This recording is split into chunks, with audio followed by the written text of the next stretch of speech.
Pour Al-Qaïda, la guerre médiatique est devenue aussi importante, sinon plus, que les actions militaires en elles-mêmes.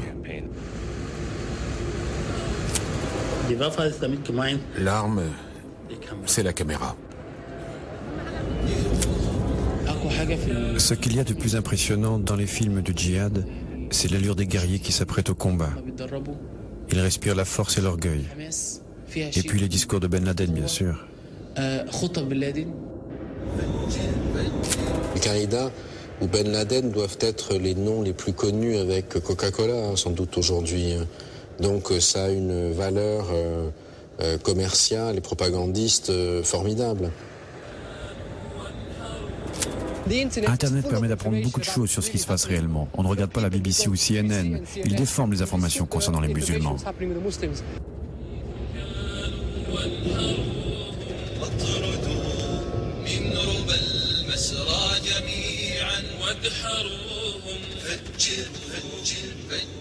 Voici le logo d'Al-Sahab, le nuage, la structure de production d'Al-Qaïda. Le djihad global ne se limite plus aux attentats terroristes et à la guérilla. Et le cyberespace est devenu l'un des champs de bataille de prédilection de Ben Laden. Depuis le 11 septembre, Al-Qaïda s'efforce de conquérir le cœur des jeunes musulmans du monde entier au moyen de centaines de vidéos diffusées sur Internet. Ici à Paris, nous rencontrons l'un des principaux spécialistes de l'islamisme radical. Le professeur Gilles Kepel s'intéresse depuis longtemps aux nouvelles formes du djihad. Toute la propagande audiovisuelle joue un rôle absolument central parce qu'elle a pour but de justifier les attentats terroristes et de s'en servir comme argument pour la mobilisation des masses. Al-Qaïda n'a pas de pratique sociale, ils ne font pas du travail caritatif, ils ne sont pas dans les mosquées, ils ne s'occupent pas d'améliorer la vie des gens au quotidien comme le font par exemple les organisations caritatives qui sont liées aux frères musulmans. Mais leur pratique sociale, ce sont les attentats. C'est le terrorisme, ça consiste à tuer. On pourrait dire qu'Al-Qaïda n'existe plus aujourd'hui qu'à travers le lien que ces productions audiovisuelles font avec le terrorisme. Sans images, Al-Qaïda ne peut pas perdurer. Al-Qaïda est contraint à faire des scoops pour faire parler d'elle. Voilà, on ouvre un site internet et vous pouvez poser des questions à Ayman al-Zawahiri. Les questions numéro 2 d'Al-Qaïda doivent être brèves et concises. Nous nous rendons sur son site. On demande d'abord, est-ce que Al-Qaïda a une stratégie médiatique délimitée? Le leader d'Al-Qaïda ne nous a pas répondu. Pourtant, à Londres, nous obtenons un témoignage de première main sur les dessous de la stratégie média d'Al-Qaïda. Peu après le 11 septembre 2001, Yousri Fouda reçoit un appel qui va bouleverser sa vie. Un intermédiaire de Ben Laden promet à ce journaliste de la télévision arabe Al Jazeera un film sur les attentats. À une condition. Yousri devra se rendre au Pakistan. C'est le début d'un vrai thriller. Ils m'ont bandé les yeux pour me désorienter. J'ai compris plus tard qu'ils m'avaient conduit en lieu sûr, quelque part dans Karachi. Ce sont deux des hommes alors les plus recherchés au monde qui l'accueillent. Khaled Sher Mohamed, le cerveau des attentats du 11 septembre, et Ramzi Ben Al-Shib, le chef de la cellule de Hambourg. Ils veulent témoigner des préparatifs de l'attaque. Ramzi Ben Al-Shib était assis par terre au milieu de 3 ordinateurs portables. Khaled Sheikh Mohamed avait une demi-douzaine de téléphones mobiles autour de lui. Et Dieu sait combien de cartes SIM qu'il échangeait tout le temps. Il envoyait et recevait sans arrêt des SMS et n'avait pas une minute à lui. On ne peut pas comparer cela avec notre façon de travailler. Ils n'ont pas de bureau, pas de secrétaire, rien de tout cela. Ils sont en fuite. Mais cela dit, il ne faut pas négliger le facteur psychologique. Leur souhait de revendiquer la responsabilité de l'attentat terroriste le plus spectaculaire de l'histoire. Ces deux dirigeants d'Al-Qaïda sont aujourd'hui détenus par les Américains. Mais ils ont fourni de nombreux renseignements établissant leur rôle dans l'attaque du 11 septembre. Le travail d'enquête de Yousri Fouda le prouve. Tout comme ces images fournies par la propre structure de production d'Al-Qaïda. Chaque étape de l'entraînement a été immortalisée pour la postérité. Et les caméramens d'Al-Qaïda n'ont reculé devant rien. Détail horrible d'une préparation minutieuse. Ils sont allés jusqu'à filmer une simulation illustrant la façon d'exécuter les pilotes des avions américains. Ramsey, à un moment donné, a pris une valise pour me montrer ses soi-disant souvenirs de Hambourg, c'est-à-dire un certain nombre d'objets rapportés d'Allemagne et qu'il avait précieusement conservés, comme des CD-ROM comportant des instructions de pilotage, aussi les horaires de compagnies aériennes américaines. De tels documents d'archives terroristes ont été largement exploités dans les productions d'Al-Qaïda. Les glorieuses attaques n'ont été planifiées ni sur ordinateur, ni sur écran radar, mais à l'abri des montagnes. Tel est le commentaire qui illustre ces images qu'Al-Qaïda a gardées secrètes pendant des années et sur lesquelles on peut voir Oussama Ben Laden rencontrant Ramzi, le chef de la cellule de Hambourg. À Londres, vit un autre témoin du djihad des médias, qui fut un fidèle de la première heure. Abdallah Anas était un chef moudjahidine pendant la guerre contre les Russes en Afghanistan. Il est aussi le gendre d'Abdullah Azzam, maître à penser du djihad moderne et ancien mentor de Ben Laden. Mais Anas considère aujourd'hui que son ancien compagnon d'armes, Oussama, est un assassin. Voici les premières images du djihad moderne. Romantisme guerrier de jeunes arabes en Afghanistan, match de football avec Ahmed Shah Massoud, le légendaire dirigeant afghan. Ces films évoquent plus des souvenirs de villégiature exotique qu'un appel aux armes. Abdallah Anas a participé à la création de la première cellule audiovisuelle du djihad. Nous avons fondé une structure appelée le Miroir du Djihad en Afghanistan. C'était un petit bureau qui s'efforçait essentiellement de filmer les combattants arabes en train de faire leurs adieux avant de partir pour l'Afghanistan. Quelques-uns d'entre eux ont été équipés de caméras. Je me souviens d'images des moudjahidines lors de l'entraînement et aussi pendant les affrontements.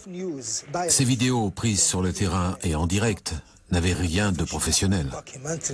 Ces films d'amateurs devinrent pourtant rapidement un moyen efficace pour faire venir argent et recrues des riches États du Golfe.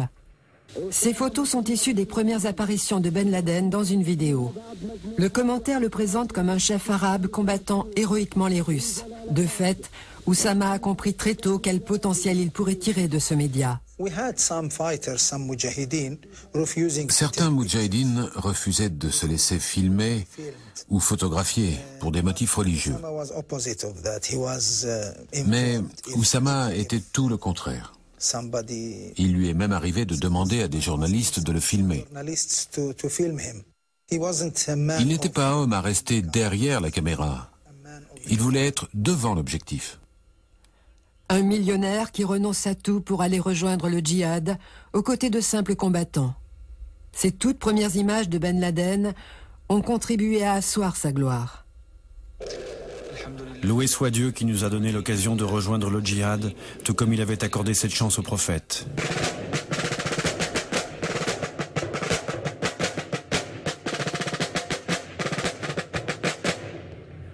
West Point, la légendaire académie militaire. C'est ici que l'on forme l'élite des officiers américains. L'offensive de propagande djihadiste y est désormais prise très au sérieux. Outre les classiques de l'entraînement commando ou du combat urbain, les élèves ont dorénavant une nouvelle matière à leur programme, la guerre médiatique. Merci, asseyez-vous. Bien, nous allons poursuivre aujourd'hui la présentation de vos projets. C'est aux groupes 3 et 5 de présenter leurs organisations djihadistes et leurs campagnes d'information. Groupe 3, vous avez la parole. Merci. Nous allons vous briefer sur l'origine de ces groupes avec leurs principaux dirigeants et la raison pour laquelle ils ont été fondés. Puis nous vous présenterons notre site internet et nos vidéos. Les cadets doivent simuler la communication d'une organisation terroriste en réalisant des vidéos avec plusieurs objectifs. Il s'agit de leur montrer la facilité avec laquelle les moudjahidines peuvent exploiter les conséquences de la politique américaine et les erreurs de l'armée. Il faut aussi que les futurs officiers apprennent à se mettre dans la peau de leurs ennemis en Afghanistan ou en Irak. On se met vraiment à comprendre ce qu'ils ressentent à propos de ce qui se passe actuellement dans leur pays. On peut se mettre dans leur peau. C'est une chose que les gens n'arrivent normalement pas à faire ici. Ils ne sont pas sur place. Ils ne comprennent pas. À West Point, les instructeurs observent de très près la machine de propagande d'Al-Qaïda. Oui, l'objectif de ce cours était de montrer aux cadets comment les terroristes tentent d'instrumentaliser nos propres paroles contre nous. C'est pourquoi nous avons soigneusement étudié les sites web d'Al-Qaïda et quantité de leurs vidéos. Mais Al-Qaïda observe West Point avec une acuité semblable. Dans cette vidéo, le numéro 2 d'Al-Qaïda reprend mot pour mot une étude de l'Académie militaire dont l'idée est de détourner du djihad les groupes islamiques radicaux en leur proposant de l'argent. L'article a été écrit par Jared Brackman, un des enseignants de cette nouvelle matière à West Point. Nous étudions la façon dont ils détournent nos propres informations télévisées pour en tirer des preuves de notre moralité ou de nos turpitudes, ou de toute autre chose susceptible de démontrer la faiblesse de ce pays. Cet homme d'Al-Qaïda qui chante en arabe est en fait originaire de Californie. Il a pour mission d'exploiter les faiblesses des États-Unis. La première question que les Américains doivent se poser est de savoir si l'Amérique a bien été battue. La réponse est oui, et sur tous les fronts. Les Américains et les autres membres de la coalition ont maintes fois prouvé qu'ils n'avaient ni la capacité ni la volonté d'affronter militairement les Moudjahidines, que ce soit en Irak ou en Afghanistan. Mais ils essayent encore de séduire les musulmans. Ils ont aussi perdu cette bataille-là, malgré les sommes considérables englouties en pots de vin et en propagande.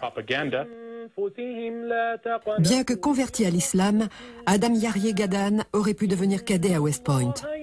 Mais il a opté pour Al-Qaïda et les États-Unis ont mis sa tête à prix pour 2 millions de dollars. Je vais maintenant procéder à la destruction de mon passeport américain.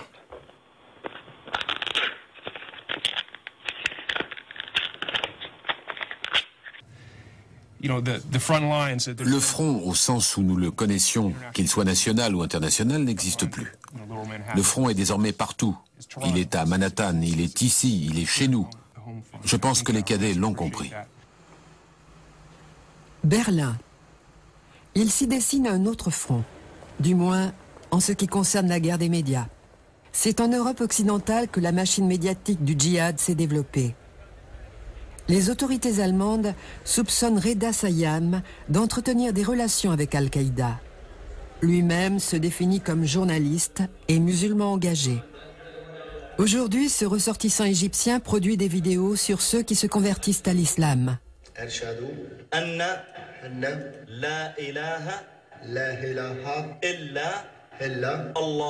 Mais il n'y a pas si longtemps, Reda tournait des films d'un autre genre, nettement plus radical. Pendant la guerre en Bosnie, comme des centaines d'Arabes, il était membre d'une brigade de Moudjahidines, en compagnie de nombreux vétérans de la guerre d'Afghanistan. Il y a filmé des combattants qui ont plus tard été poursuivis pour crimes de guerre. Plusieurs de ses compagnons d'armes se sont rendus coupables d'attentats terroristes en Europe, où on les soupçonne d'avoir fondé des cellules d'Al-Qaïda.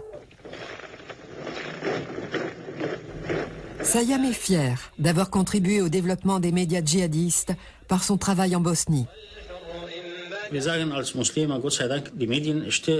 En tant que musulmans, nous remercions Dieu de ce que les médias ne sont plus aux mains des Américains. Il est trop tard pour les Américains. Ils ne peuvent plus faire passer une bonne image d'eux-mêmes par les médias. Le masque est tombé. Il est détruit et c'est leur vrai visage que véhiculent désormais leurs propres armes. Leurs propres armes, ce sont les caméras. Depuis la Bosnie, les caméramans sont considérés comme des combattants du djihad à part entière. Je tiens à dire à mes frères en Allemagne, notamment aux musulmans allemands, que nous devrons rendre des comptes le jour du jugement dernier. Alors, rejoignez le djihad si vous voulez compter parmi les innocents. La Bosnie n'était que le début des tendances à la radicalisation en Europe. Pour Guido Steinberg, spécialiste de l'islam, c'est là un problème qui se complexifie au fil des ans et qui devient sans cesse plus préoccupant.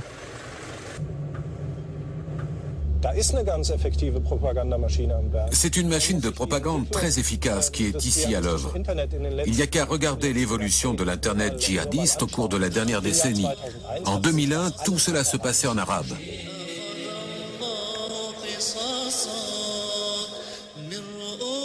Aujourd'hui, nous avons un nombre croissant de sites web turcs, ce qui leur donne une base sociale entièrement nouvelle.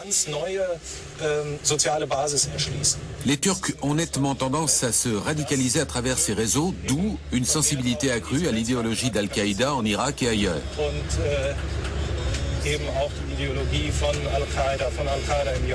Ici, en Allemagne, avec plus de 2 millions d'individus, les Turcs représentent le groupe d'immigrants le plus important et c'est aussi le groupe de musulmans le plus nombreux dans ce pays. Si cette tendance à la radicalisation se poursuit parmi les jeunes Turcs, cela va élargir d'autant la base sociale de tout ce djihadisme.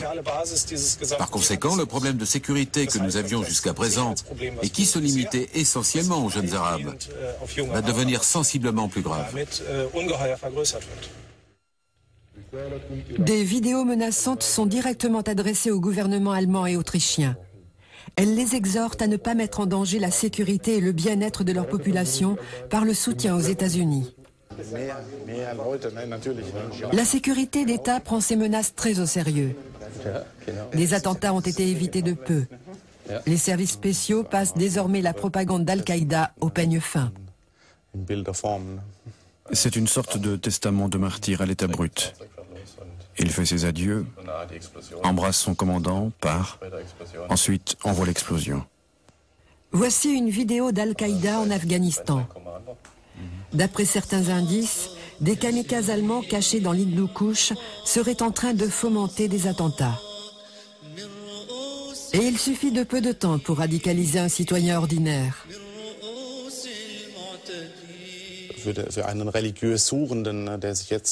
Pour quelqu'un en quête de spiritualité, à la recherche de son identité personnelle et religieuse,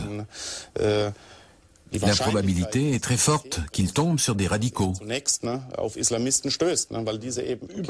Justement parce que ceux-ci sont proportionnellement très présents sur Internet. Il faudrait que des musulmans modérés, respectueux de la Constitution, occupent une place plus importante dans les médias. Oui, c'est exactement notre problème, que les musulmans modérés ne soient pas plus actifs. Sans doute ne sont-ils pas très présents sur Internet, c'est ça? Proportionnellement, en effet. En fait, la propagande augmente constamment et elle est disponible dans de plus en plus de langues. C'est un vrai danger pour notre pays. La jeunesse d'origine musulmane en Europe est un enjeu important parce qu'elle est considérée comme pouvant commettre des attentats plus facilement, parce qu'il n'y a pas besoin de visa, parce qu'ils ont les nationalités européennes ou américaines, et les convertis sont une cible encore plus recherchée, parce qu'eux passent inaperçus. Jusqu'aux attentats de 2005, Londres a été le centre des médias djihadistes en Europe. Mais malgré le renforcement de la législation antiterroriste anglaise, le radicalisme continue de s'étendre. Nous voulons que l'islam domine le monde. Dans le monde entier, nous voulons que la charia soit appliquée partout. Nul n'est digne d'être obéi si ce n'est le Dieu Tout-Puissant. Nous croyons fondamentalement que nous allons gagner. Un musulman ne peut pas perdre. Vous pouvez bien occuper nos terres, nous torturer. Ce seront toujours les musulmans qui l'emporteront. Parce qu'Allah, le Dieu Tout-Puissant, nous l'a promis. On s'adresse au public pour lui parler de l'islam et réfuter les calomnies véhiculées par les médias comme la BBC ou CNN. Il faut dire aux musulmans et aux non-musulmans ce qui se passe vraiment. Car nous avons ce média qui est Internet. Et l'Internet permet d'apprendre beaucoup de choses sur ce qui se passe vraiment. Et sur Internet, comme dans ce film d'Al-Qaïda, on trouve de jeunes musulmans britanniques encore plus radicaux. Vos gouvernements, démocratiquement élus et décadents, continuent de perpétrer des atrocités contre mon peuple dans le monde entier. En les soutenant, vous vous rendez directement responsable, tout comme je suis directement responsable de la vengeance de mes frères et sœurs. Mohamed Siddiq était un des kamikazes des attentats du métro de Londres. Cette vidéo d'Al-Qaïda en images de synthèse illustre l'assassinat de 52 personnes. Ici, sous ce pont ferroviaire dans l'est de Londres, ont lieu de soi-disant séminaires sur l'islam qui couperaient le souffle à n'importe quel musulman normalement constitué. À grand renfort de paroles haineuses, l'avocat Anjem Choudary harangue de jeunes musulmans, parmi lesquels de nombreux convertis. Il les prépare au djihad, et pas seulement sur le front des médias. La croisade médiatique n'est pas un phénomène nouveau. On s'aperçoit aujourd'hui qu'en Grande-Bretagne, en Amérique, en France, en Allemagne, tous les croisés s'unissent pour occuper nos terres, voler nos ressources, tuer nos frères et nos sœurs. Et tous utilisent les médias pour arriver à leur fin. Ils diabolisent les musulmans, ils parlent d'idéologie du mal, on se croirait au Moyen-Âge. Il leur est bien égal de savoir combien de personnes meurent parce qu'ils ne nous considèrent pas vraiment comme des êtres humains. Ainsi, par exemple, quand ils tuent nos frères afghans avec des B-52, leur commandant dira « On ne fait pas le compte des morts ». Mais que quelques individus meurent dans les Twin Towers ou quelques autres dans le métro londonien, et l'on observe alors une minute de silence pour chaque personne décédée. Il n'y a donc rien d'étonnant à ce que le Tchèque Oussama Ben Laden ait dit « Comment se fait-il que notre sang ne soit pas vraiment du sang et que seul votre sang soit du vrai sang ?» Aujourd'hui, il faut que les musulmans se préparent et ils vont préparer des armes nucléaires afin de s'engager dans le djihad. On raconte manifestement beaucoup de choses aux informations. Ainsi, la télé anglaise dira qu'un hélicoptère s'est écrasé à cause d'un problème technique. Mais les Moudjahidines, eux, disent la vérité, en prouvant que ce sont eux qui ont descendu cet hélicoptère. En tant que musulmans, on sait bien ce qui se passe en terre musulmane. Chaque fois qu'on regarde la télévision, on a envie de l'éteindre. Aujourd'hui, à vrai dire, je ne regarde plus qu'Internet. Tout le reste agresse l'islam en montrant des femmes nues ou des choses qui sont contraires à l'islam. Une humanité sans morale, des gens qui se trompent, qui couchent avec la femme de leur propre frère. C'est une société en déliquescence et on ne peut plus regarder cette télévision-là. Quand vous êtes assis là, à regarder les infos, vous sentez bien qu'on vous ment. Les radicaux britanniques peuvent trouver la vérité ou ce qu'ils considèrent comme telle sur le site internet d'Omar Bakri, leur dirigeant en exil.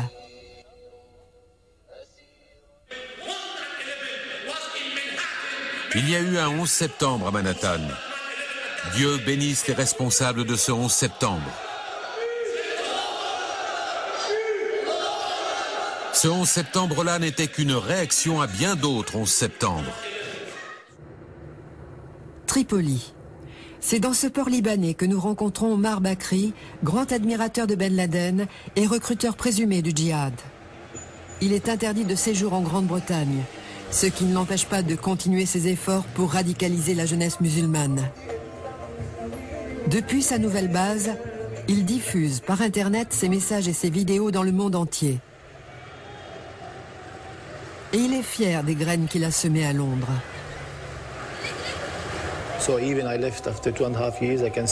Bien que je sois parti depuis 2 ans et demi, je vois bien que les gens là-bas, mes frères, ceux qui étaient jeunes, font des progrès.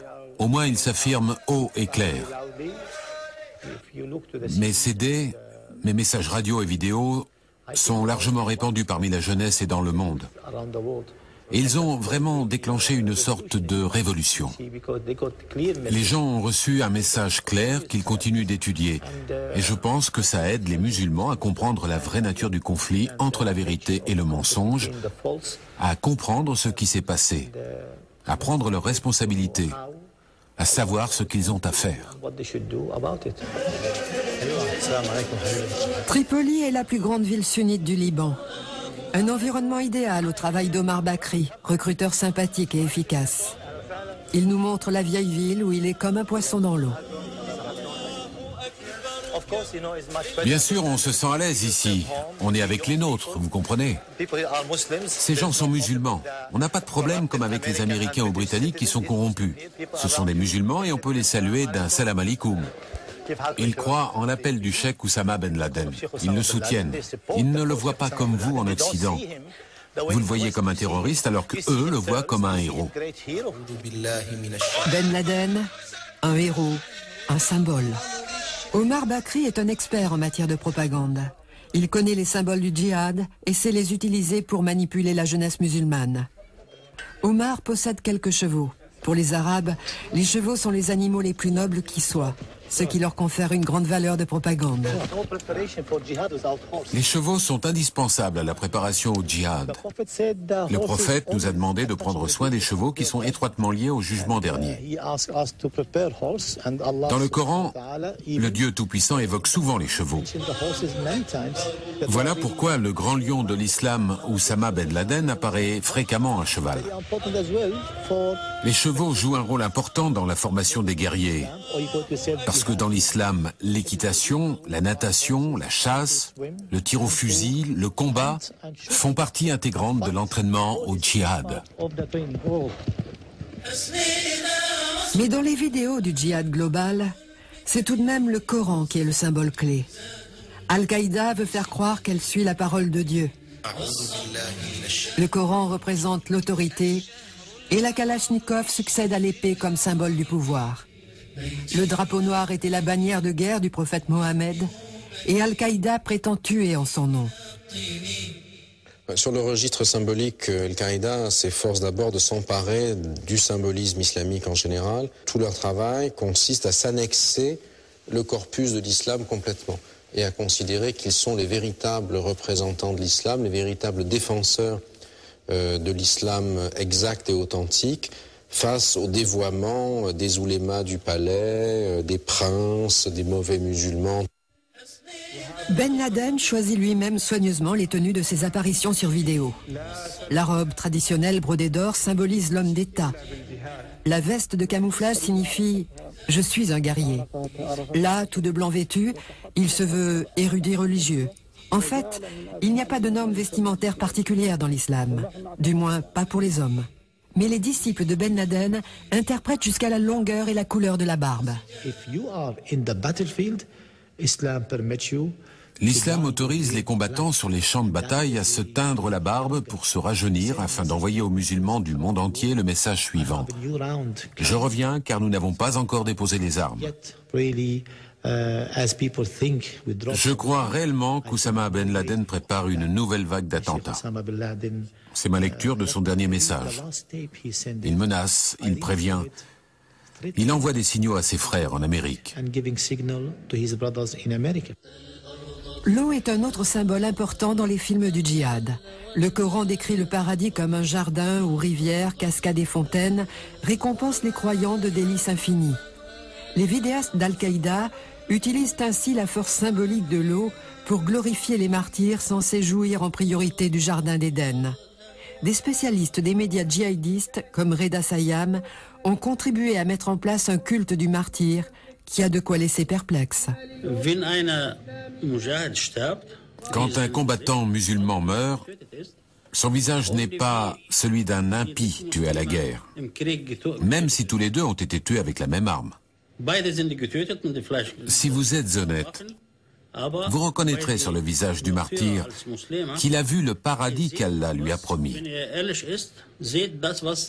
On devine sa souffrance, mais il sourit. Peut-être que des non-musulmans ne peuvent pas comprendre ça, mais un musulman a clairement vu sa place au paradis. L'organisation de Ben Laden a perverti le concept musulman classique du martyr. Le martyr équivaut désormais à une mission suicide, même si le suicide est strictement interdit par l'islam. L'essentiel de toute la propagande est le recrutement de volontaires. Soyez convaincus de devoir sacrifier votre vie. Courage. Au début, quand on n'est pas encore habitué à cette idée, cela peut sembler difficile. Mais vous êtes venus ici parce que votre cœur est plein d'amour pour Dieu et son prophète. Et chacun est responsable devant Dieu. Alors persuadez-vous, car plus il y aura de candidats au suicide, plus nous nous rapprocherons de la victoire, si Dieu le veut. Évidemment, le martyr a une très grande force de démonstration symbolique, à la fois parce qu'il sème l'horreur chez l'adversaire, qui le perçoit comme un fanatique contre lequel finalement on ne peut rien, et parce qu'il suscite l'enthousiasme chez les partisans. Donc nous vivons aujourd'hui avec à l'époque de nouveaux héros. Faire des héros modernes, ça signifie qu'on va prendre des individus comme Shehzad Tanwir ou Mohamed Siddiq Khan qui se sont fait exploser en Angleterre, ou Mohamed Atta qui a dirigé le commando du 11 septembre 2001 contre les tours du World Trade Center, et on va en faire des personnages auxquels la jeunesse musulmane et non musulmane doit pouvoir s'identifier. On fabrique ces soi-disant héros en leur lavant le cerveau. Le premier pas consiste à simuler la camaraderie. Les vidéos de recrutement d'Al-Qaïda font volontiers appel au goût de l'aventure et de l'action des jeunes musulmans. Dès qu'une recrue est prête, on filme son testament vidéo soigneusement préparé. On y fait référence à des crimes commis contre l'islam pour justifier son martyre. Si l'attentat réussit, on célèbre ces jeunes gens comme des idoles.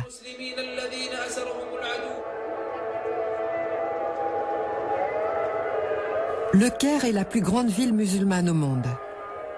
C'est le siège de la plus vieille université islamique, longtemps très influente. On y enseigne des valeurs islamiques modérées. Sami Mahmoud et Karim sont des enfants ordinaires de la petite bourgeoisie cairote. Ils étudient le commerce, l'informatique et l'hôtellerie. Ils aiment la pop arabe et le football. Nous voulons savoir comment ils réagissent aux vidéos d'Al-Qaïda.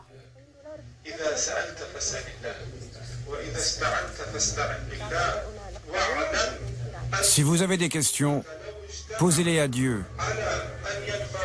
Si vous avez des problèmes, référez-vous à lui. La communauté musulmane ne peut être forte que si elle est unie. D'accord, mais pour ce qui est du djihad, est-ce le bon moment? Est-ce le djihad? Il croit en ce qu'il dit. Et il croit vraiment que ce qu'il fait correspond au commandement de Dieu. Oui, mais le vrai problème, c'est qu'il tue des civils. Ils font des actions légitimes. Mais tuer des innocents, c'est inadmissible. Qui leur donne le droit? Je suis d'accord. Mais tout cela, c'est la faute des pays occidentaux. Ce sont eux qui ont provoqué ça. Ce n'est certainement pas bien de tuer des civils. Mais quand ton pays est occupé, en grandissant, tu deviens moudjahidine, résistant ou guerrier. C'est à cause de la politique des occupants. Et n'allez pas croire que tout cela finira avec la mort de Ben Laden. Il y aura des milliers d'autres Ben Laden. Par exemple, ces images de Twin Towers qui s'effondrent m'inspirent deux sortes de sentiments. Quand je vois ça, d'un côté, je suis triste. Mais d'un autre côté, j'ai un sentiment de fierté. Quand vous pensez à tout ce que les Américains ont pu faire en Irak ou en Palestine et partout dans les pays arabes, avec la grâce de Dieu, nous avons pu asséner un grand coup à la puissance américaine. Ce sont des jeunes gens formés ici, en Afghanistan, qui ont humilié cette superpuissance.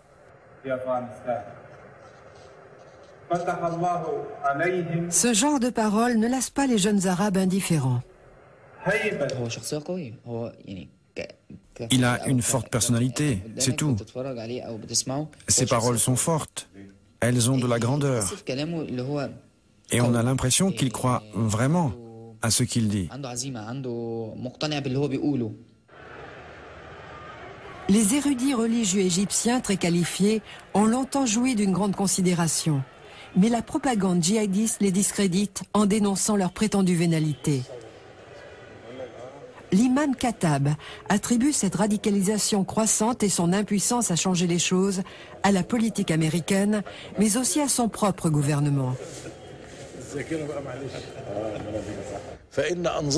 Le problème, c'est que les gouvernements du monde islamique tentent de contrôler les établissements religieux et de limiter leur marge de manœuvre.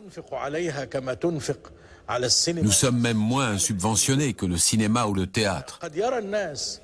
Mais les gens nous croient au service du gouvernement. En comparaison, les jeunes trouvent que Ben Laden et ses disciples sont libres et indépendants. Retour à West Point. Les cadets se penchent aujourd'hui sur un nouveau phénomène apparu grâce à Internet. Les premiers cas de ce que l'on appelle en Amérique du Nord les moudjahidines instantanés, c'est-à-dire des jeunes gens qui ont été radicalisés uniquement par le truchement du cyberespace. L'affaire de Toronto maintenant. Alors, qu'y y a-t-il de particulier dans ce cas? Quels sont les éléments qui le distinguent des autres cas que vous avez pu étudier? Il y a 2 points à retenir. D'abord, ce sont des gens qui n'ont pas voyagé. Ils ne sont jamais allés outre-mer comme dans d'autres groupes. Ensuite, ils ont été recrutés dans les écoles, ce qui est un vrai problème. La planification d'attentats, l'entraînement, la recherche d'informations et tout ça dans le confort de leur banlieue tranquille. Ce que Al-Qaïda cherchait là, c'est que le mouvement s'autonomise. Les gens s'impliquent désormais personnellement, plutôt que de se reposer sur un chef de cellule ou d'attendre qu'Oussama Ben Laden diffuse un message particulier. Ils se demandent comment passer eux-mêmes à l'acte, comment frapper ce qu'ils considèrent comme l'ennemi global. Le plan présumé de la cellule de Toronto était de faire sauter le Parlement et de décapiter le Premier ministre. Nous avons interviewé l'un des suspects. Le droit canadien requiert l'anonymat pour les mineurs. Sur le web, les informations sont différentes. On finit par se dire que si ces gens combattent, s'ils sont de plus en plus nombreux, c'est que Dieu les aide. À partir de là, et si en même temps des gens te montrent des versets du Coran qui disent que Dieu aide ceux qui font cela, on finit par être complètement dérouté. Et on se dit que ce qu'ils font est une bonne chose. Tom Quiggin, un ancien des services secrets, est l'un des meilleurs spécialistes canadiens de la radicalisation de la jeunesse. Ils sont passés maîtres dans l'art de la propagande et ils font un excellent travail. Non seulement leur message est clair, mais les méthodes utilisées comme les vidéos sont à la pointe du progrès. La plupart des vidéos réalisées par Al-Sahab, la structure de production d'Al-Qaïda, sont techniquement presque aussi bonnes que celles de MTV. Leur message est très clair. Le monde musulman est attaqué par les États croisés d'Occident. Si les musulmans veulent retrouver leur fierté et leur liberté, ils doivent inlassablement combattre l'Occident. C'est clair et simple, mais nous n'avons pas de message pour contrer cela. De plus en plus de vidéos n'incitent pas seulement à se faire exploser. Elles fournissent aussi le mode d'emploi. Ici, on explique la fabrication d'un gilet d'explosifs. Voici un extrait.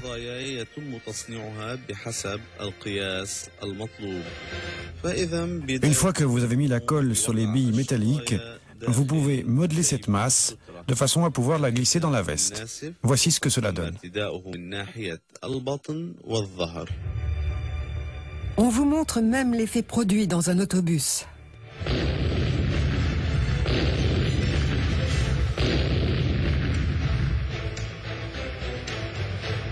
Le djihad global, Oslo. Les troupes norvégiennes participent depuis des années à des missions de l'ONU et de l'OTAN, notamment en Afghanistan. Le ministère de la Défense dispose d'un groupe de recherche très compétent sur l'islam radical. L'homme de cette vidéo, Abu Musab al-Souri, est inconnu du public. Mais Brynjar Leia, le patron des chercheurs norvégiens, est convaincu qu'il est presque aussi important pour Al-Qaïda que Ben Laden. Brynjar a publié le premier ouvrage sur ce mystérieux djihadiste.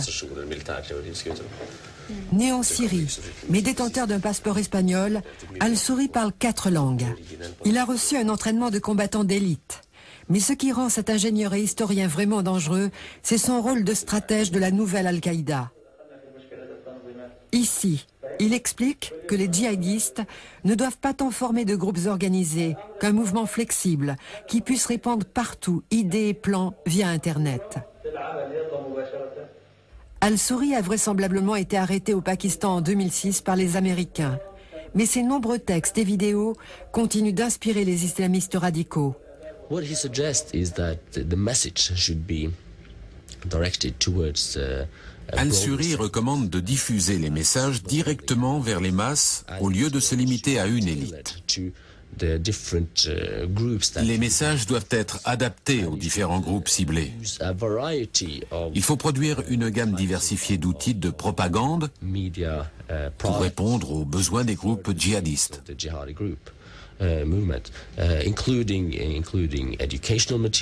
Du matériel didactique, des films d'entraînement, des produits destinés à effrayer l'ennemi, des vidéos célébrant le martyre et stimulant le moral des recrues. Beaucoup de choses comme ça.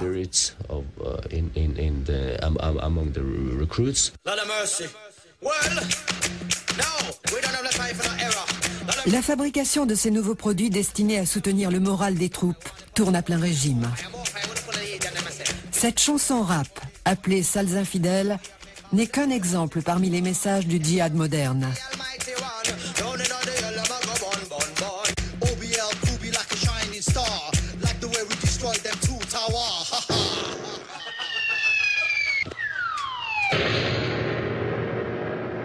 Un texto pour Noël. Tel est le titre de ce clip cynique et brutal d'un groupe irakien.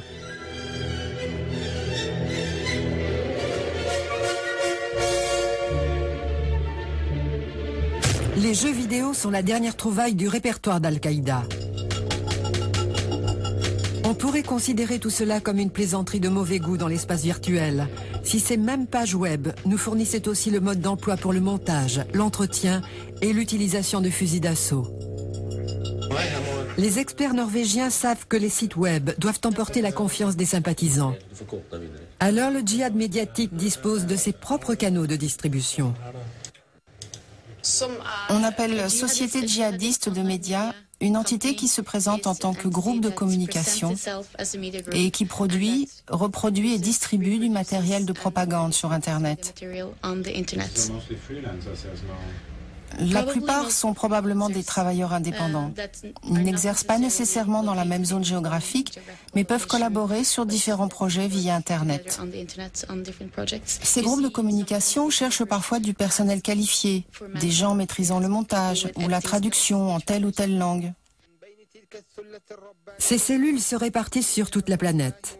Elles sont dans le collimateur des États-Unis. Il faut arrêter ces types et empêcher les webmestres de nuire, de communiquer ces informations, cette propagande. Il faut fermer leurs sites. Ces stratèges qui lisent Sun Tzu, Clausewitz et nos grands historiens militaires, qui étudient aussi notre propre stratégie militaire afin d'en faire usage contre nous, ces gens doivent être réduits au silence. Ce n'est pas si simple. Le Saoudien Al-Masari est connu pour distribuer de la propagande djihadiste en toute légalité. Sur son site web, il est seulement indiqué qu'il décline toute responsabilité. C'est la chose la plus simple du monde que d'envoyer et de télécharger des vidéos. Celui qui fait les films n'a qu'à aller dans un café internet de Bagdad avec une clé USB. Il envoie le film sur un site secret quelque part sur la planète, peu importe où. Puis, il appelle un ami, disons à Hong Kong, je choisis ça arbitrairement, et il dit par exemple, ta tante arrive demain par avion. Ça veut dire qu'il y a une vidéo à télécharger, ce que font nos dizaines de milliers de membres de par le monde. La contre-attaque américaine est claire, détruire le plus grand nombre de sites web et empêcher les envois. Vous aurez peut-être constaté, en essayant de télécharger ces films, qu'au bout de 8 à 12 heures, les Américains ont compris la manœuvre et détruit le site. Mais heureusement, quelques centaines de milliers de personnes auront déjà téléchargé la vidéo pour l'envoyer à des amis, qui l'enverront à d'autres amis. Et tôt ou tard, ces images se répandront aux quatre coins du globe. West Point. L'armée américaine s'intéresse aussi à des vidéos horribles qui ont répandu la terreur dans le monde entier. Des vidéos d'exécution et d'otages. À West Point, les cadets rejouent même certaines scènes de ces films pour en discuter en classe.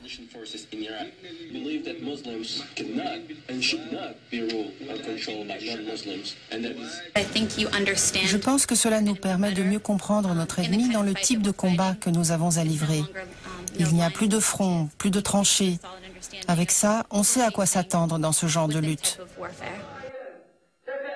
Al-Qaïda a longtemps justifié ces vidéos barbares par leur effet démoralisant sur l'armée américaine et ses alliés.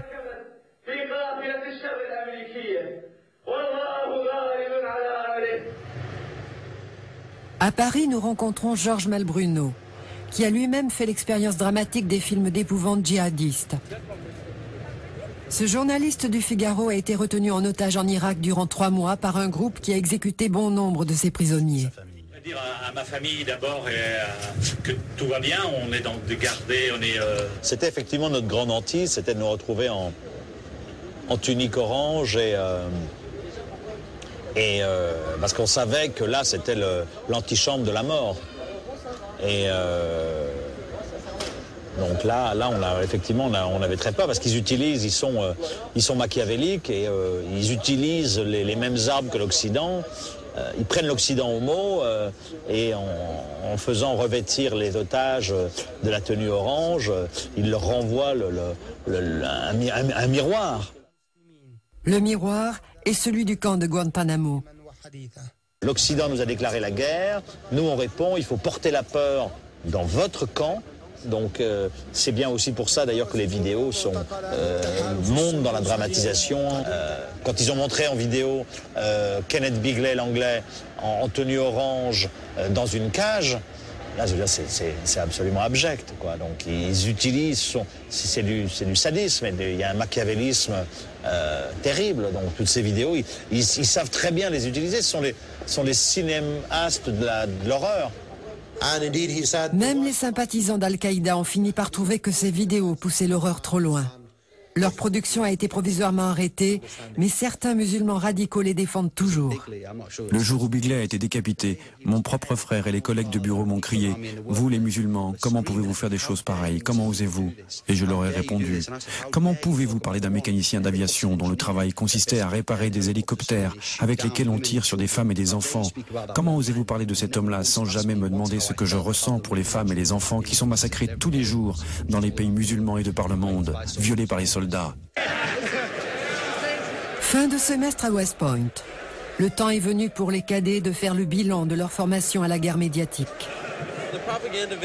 Les vidéos de propagande nous donnent un aperçu de leur tactique, de leur façon de mener des attaques, qu'il s'agisse de bombes ou d'enlèvements. Ces vidéos sont assez intéressantes en elles-mêmes, parce qu'elles nous apportent au moins des bribes d'informations sur les capacités de ces organisations. Tirer militairement profit des films de propagande est une chose. Contrarier la machine médiatique d'Al-Qaïda en est une autre. L'armée américaine en a fait l'expérience quand elle a tenté de ridiculiser Zarqawi, l'ancien chef d'Al-Qaïda en Irak.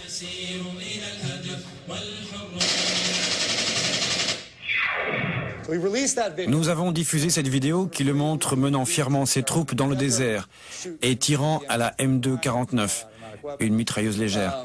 Puis nous avons saisi ceci. En réalité, le lion de Mésopotamie, comme aime à l'appeler Al-Qaïda, ne savait pas tirer. L'armée américaine a mis ces images sur Internet. Après que nous ayons diffusé cette vidéo à Bagdad, nous avons fait faire une étude pour voir si, oui ou non, il y avait eu une résonance quelconque parmi les communautés djihadistes en ligne. Et nous avons constaté que cela n'avait pratiquement eu aucun effet. La plupart des gens l'ont ignoré. Nous en avons conclu que c'était parce que cela venait de nous, Américains, et que nous suggérions aux gens ce qu'ils devaient en penser. Zarqawi a été tué par une bombe américaine, mais il est entré dans la légende des musulmans radicaux. Les Américains ont compris leurs problèmes de crédibilité dans le monde islamique. En tant qu'Américains et Occidentaux, il n'y a pas grand-chose que nous puissions faire pour discréditer Al-Qaïda et les mouvements qui lui sont associés. Il faudrait que des voix s'élèvent au sein de l'islam lui-même. On en a des exemples. Cette vidéo d'Arabie Saoudite, la patrie de Ben Laden, ressemble à un film d'Al-Qaïda. Elle a pourtant été réalisée à partir de films confisqués et elle est dirigée contre l'organisation terroriste. Après un programme de rééducation, les recrues d'Al-Qaïda regrettent même les méfaits qu'ils avaient l'intention de commettre. Se faire exploser, se suicider signifie aussi tuer d'autres gens. C'est ça le problème. Personne n'était conscient de l'ampleur des dégâts que cela pouvait occasionner. C'était de la folie. Voici la construction d'une voiture piégée filmée par un caméraman djihadiste. L'attentat projeté a pu être empêché. De nombreux Saoudiens pensent que les vidéos anti-Al-Qaïda sont une arme efficace dans la lutte contre le terrorisme. Londres. Abdallah Anas, un des pionniers du djihad des médias, est aujourd'hui un opposant de poids à la terreur aveugle. Il écrit un livre sur sa vie de combattant lors de la guerre d'Afghanistan contre l'Union soviétique. Lui et bon nombre de ses camarades d'alors condamnent la voie sanglante qu'a pris Ben Laden. Les médias ont joué un rôle très important dans la diffusion du djihad. Bien sûr, quand ce sont des érudits religieux qui contrôlent l'idée du djihad, c'est complètement différent. L'idée de djihad est en train de dévier sérieusement. Maintenant, tout le monde veut parler du djihad. Mais quelle sorte de djihad? Le fait de tuer des civils, de détourner des avions, d'enlever des touristes? Personne n'est à l'abri. Femmes, enfants, occidentaux ou non, musulmans ou non. Abdallah a connu le véritable djihad, alors que les jeunes Anglais récemment convertis à l'islam croient plutôt au message de la machine médiatique des radicaux. Ces gens viennent en terre musulmane, peu importe pourquoi. Qu'il s'agisse d'une guerre, pour la chrétienté, pour l'antéchrist ou pour le pétrole est sans importance. Ils viennent en terre musulmane, ils massacrent des musulmans et s'attendent à ce qu'il n'y ait aucune réaction. On peut bien avoir 50 milliards de vidéos djihadistes, mais si l'Amérique et la Grande-Bretagne n'attaquaient pas les musulmans, il n'y aurait pas de djihadistes. C'est aussi simple que ça. Ce ne sont pas ces vidéos qui radicalisent les jeunes musulmans. Ce sont les pays qui procèdent à des bombardements massifs qui les radicalisent. C'est là qu'il faut chercher la cause, et non pas dans les vidéos qui se contentent de montrer ce qui se passe réellement, au lieu de ces infos à la guimauve qu'on nous sert ici. Si avec le djihad des médias, Ben Laden et Al-Qaïda n'ont pas atteint leur objectif de mobiliser les masses musulmanes, quelques minorités isolées prennent leur message non seulement comme une vérité, mais aussi comme un appel aux armes. On ne pourra vraiment s'opposer au danger de la radicalisation que si l'on comprend le fonctionnement de la machine de propagande djihadiste.